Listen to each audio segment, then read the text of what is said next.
লোকসংস্কৃতির নানা পরিবেশনার মধ্যে দিয়ে ঝিনাইদহে চলছে লোকনাট্য সমারোহ। লাঠি খেলা, ঝাপার গান, রহিম রুব্বান এবং গাজীর পালাসহ বিভিন্ন আয়োজনে মুগ্ধ সংস্কৃতি প্রেমীরা।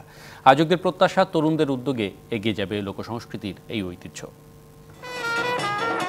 বাহারি পোশাকে লাঠিয়ালদের শারীরিক কসরত, ঢোলের তালে তালে প্রতিপক্ষের লাঠির আঘাত থেকে প্রতিরক্ষার কৌশলে দর্শকদের মাঝে ছড়িয়ে পড়ে উত্তেজনা। ঐতিহ্যবাহী লাঠি খেলার মধ্য দিয়ে শনিবার ঝিনাইদহে শুরু হয় লোকনাট্য সমারোহ।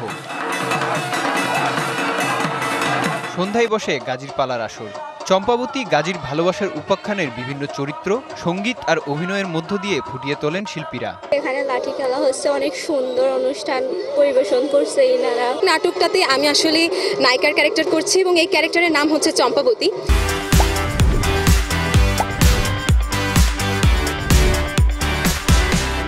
এবং এই ক্যারেক্টার আসলে অনেক বেশি চ্যালেঞ্জিং। গ্রাম বাংলার ঐতিহ্যবাহী লাঠি খেলা, আমরা চাই এই খেলাটা আরো উচ্চ পর্যায়ে যাক। 3 দিনব্যাপী এই আয়োজনে আরও থাকবে ঝাপার গান ও রহিম রুব্বান পালা। তরুণদের সাথে লোকসংস্কৃতির পরিচয় করিয়ে দিতেই এমন আয়োজন। এই ইতিহাসের মাধ্যমে বিভিন্ন সংস্কৃতি, আগের যে সংস্কৃতি, এইগুলো সম্পর্কে তরুণরা জানছে। অতএব এই অনুষ্ঠান আমরা বারবার ঝিনাইদহ জেলাতে দেখতে চাই। এমন পরিবেশনার মাধ্যমে নিজস্ব শিল্প সংস্কৃতিকে তুলে ধরা সম্ভব বলে জানান সংশ্লিষ্টরা। গ্রাম বাংলার ঐতিহ্যবাহী যে নাট্যাঙ্গিকগুলো রয়েছে সেগুলো নিয়েই সাজিয়েছে।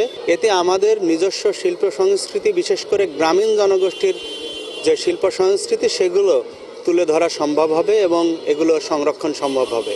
এমন আয়োজন লোকসংস্কৃতির ঐতিহ্য আরও সমৃদ্ধ করবে বলে প্রত্যাশা দর্শক ও আয়োজকদের। TBC news desk.